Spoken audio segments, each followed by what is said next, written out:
nuestro primer invitado, Rodrigo Villarán, director ejecutivo del Consejo de la Prensa Peruana, está con nosotros porque el día de hoy en el Congreso de la República, en la Comisión de Transporte, se aprobó la famosa Ley Mulder, que prohíbe, en la práctica, que el Estado pueda anunciar, pueda contratar espacios en los medios de comunicación privados.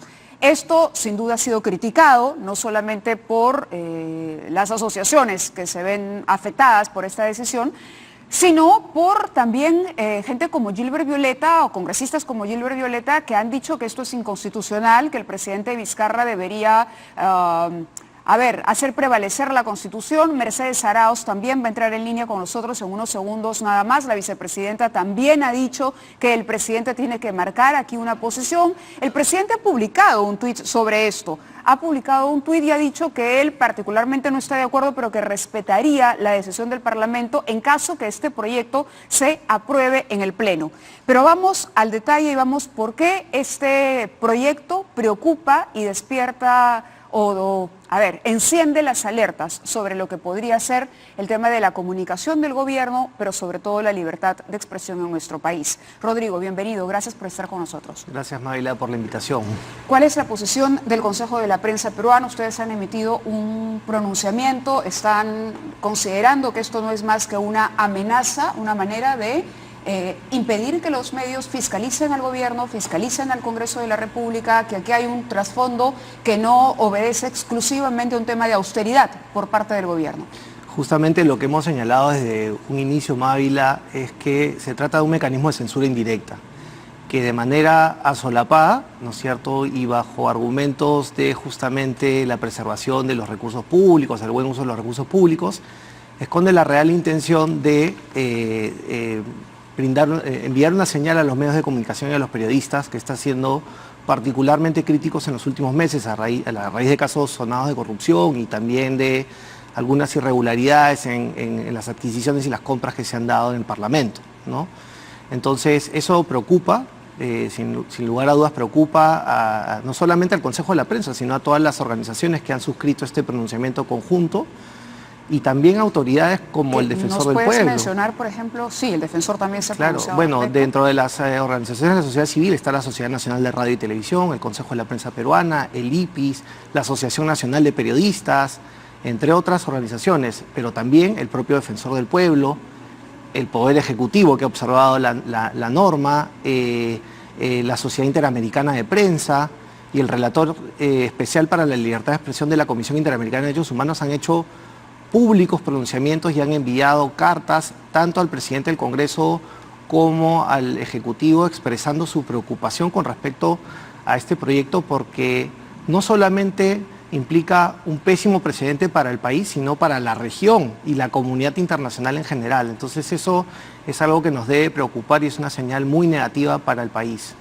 Quienes nos escuchan y quienes aprueban o estarían de acuerdo en aprobar una norma como esta, que el Pleno la apruebe, dirían, claro, lo que pasa es que los medios reclaman porque van a perder una parte de sus ingresos importante. Y es por eso que si viven del Estado, se están quejando ahora. ¿Cómo decirle a la gente que, o cómo se explicaría el atentado contra la libertad de expresión si dejamos de lado el tema de la inversión y de lo que invierte el Estado en los medios, de cuánto viven los medios del Estado y si esto es una realidad o no? Se ha ido más allá, incluso se ha dicho que es una especie de subsidio a los medios de comunicación. Y en realidad hay cifras que demuestran que en general los medios de comunicación, digamos, o la inversión en medios de comunicación por parte del Estado no supera el 10% de la torta publicitaria. Sobre todo los medios de comunicación más grandes, las cadenas nacionales, los medios de comunicación de Lima, digamos, dependen principalmente de la pauta publicitaria privada, ¿no es cierto? Y eso es evidente para cualquier televidente que vea pues cuáles son las publicidades que se pasan en los distintos canales, en las radios, ¿no? Pero sí quienes van a verse severamente afectados son los medios pequeños, las radios comunitarias, los medios de provincias, de regiones, que, digamos, sí dependen altamente de la publicidad estatal, porque no tienen acceso, digamos, a anunciantes privados, y entonces esta medida va a significar una afectación a la diversidad de voces que van a haber a nivel nacional, ¿no? Pero si estos medios pequeños dependen del dinero que ingresa del Estado, entonces ahí podría servir esto de argumento para decir, ya ven, ahí sí, jamás va a haber una crítica en una radio comunal o en una pequeña radio que vive del Estado. Ahí no hay voces diferentes, divergentes, todas van a ser monolíticas. En realidad eso no es cierto y basta con, digamos, ver la línea editorial de algunas radios comunitarias para evidenciarlo, ¿no?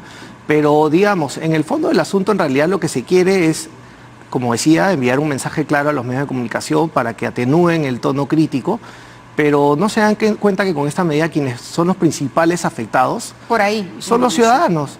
¿Por qué? Porque los ciudadanos van a dejar de recibir información valiosa para su día a día, es decir, información sobre los servicios que brinda el Estado, campañas que tienen que ver, por ejemplo, con temas de salud, inicio de clase escolar, información sobre, por ejemplo, campañas de prevención en caso de desastres naturales como los sismos, etcétera, ¿no? Y esto cronograma para el pago de tributos. Exacto, también. ¿no? Y podríamos nombrar una serie de ejemplos que no están contemplados dentro de las 2 o 3 excepciones que escuetamente incluye la norma, ¿no?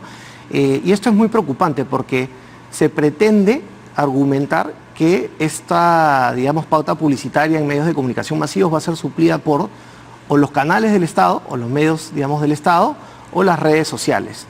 Las redes sociales son inaccesibles para casi 1/3 de la población, ¿no es cierto? Es decir, casi el 30% de la población no tiene acceso a redes sociales porque no tiene conexión a internet en su casa o porque no tiene planes de datos en sus teléfonos móviles. Entonces, ¿y quiénes son digamos, esta población? Esta población es la población más vulnerable, la población que pertenece a los estratos socioeconómicos más pobres, la que, digamos, vive alejada de las grandes ciudades, en zonas rurales, que son justamente los principales usuarios de los servicios públicos, ¿no es cierto? Entonces, eso es preocupante. Por otro lado, quienes sí acceden a digamos, redes sociales, no la utilizan para, digamos, acceder a información del Estado.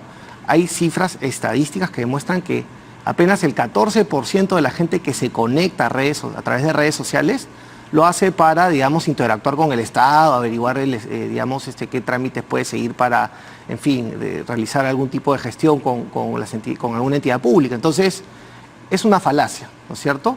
Hay un gran porcentaje de la población que va a dejar de recibir información. Ahora, suplirla con los medios públicos es otra falacia. Y eso se demuestra de manera muy fácil.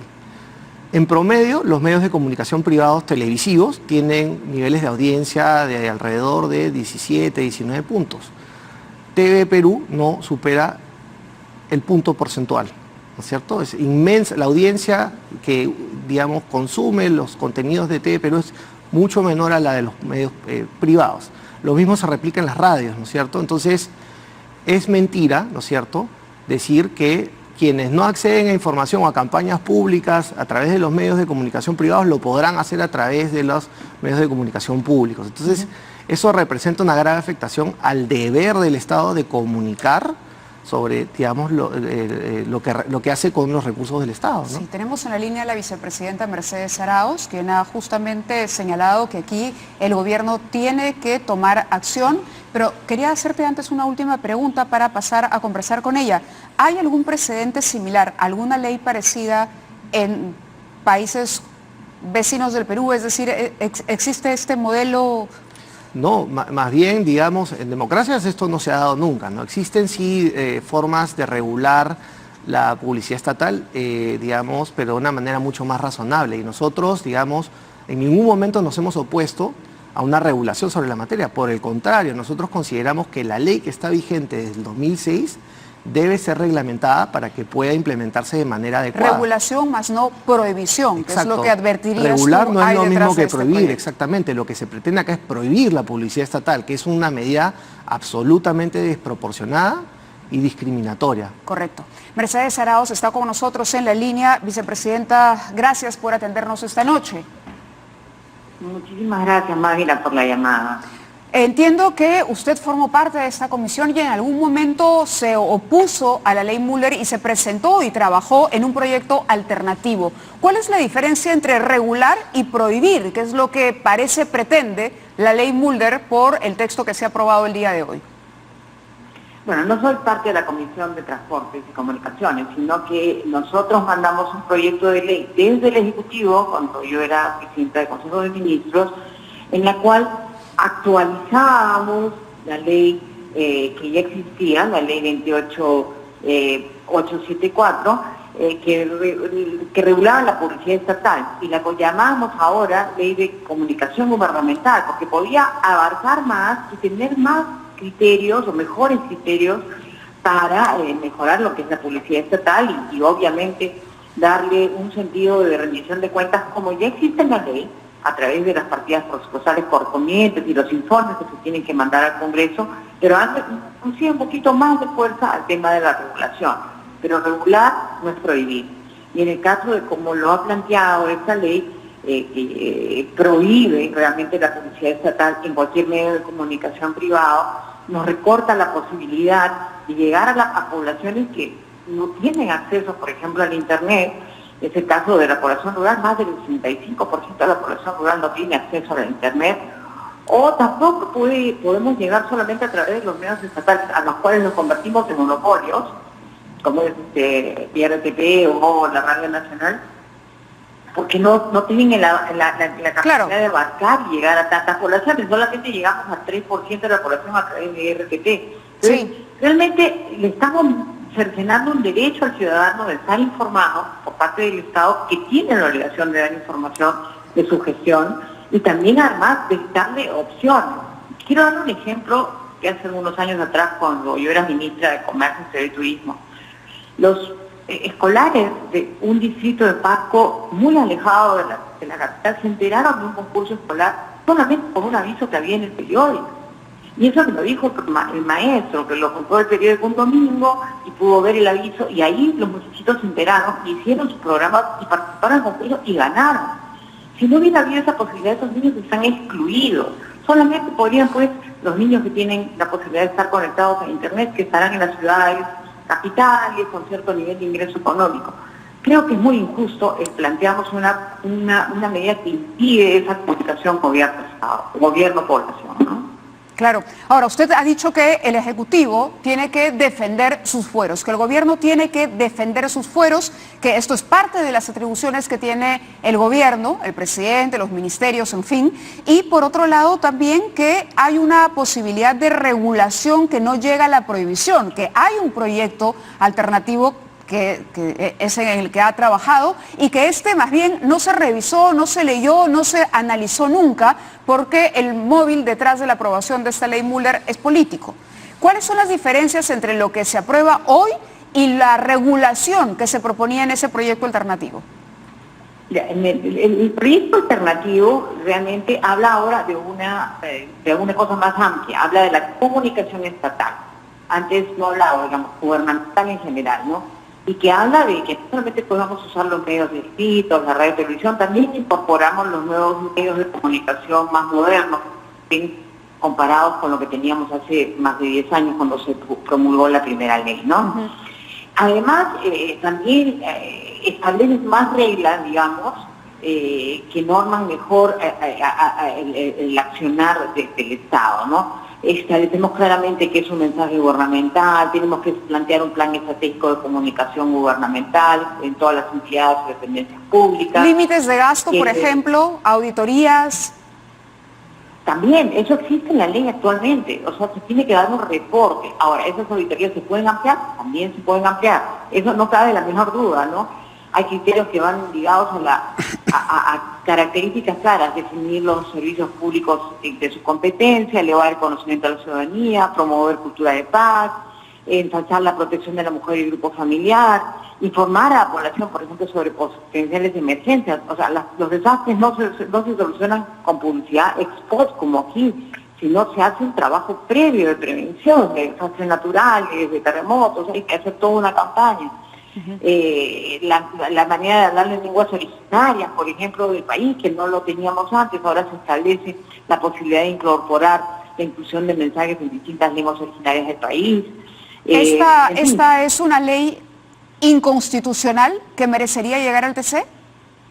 Yo creo que sí, o sea, porque primero tiene un tema de discriminación entre miembros de la sociedad, ¿no? Y creo que eso fue parte de los argumentos que dimos en el momento de dar nuestras observaciones desde el Ejecutivo, ¿no? Estamos discriminando poblaciones, estamos generando una actividad del Estado que interrumpe la gestión privada y compite de mala manera con el privado.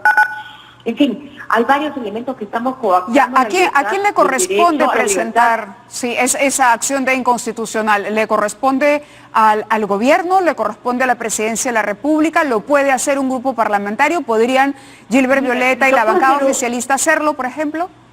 Ojalá lo hagamos juntos, porque, como le digo, esta es una ley que fue observada por el Ejecutivo.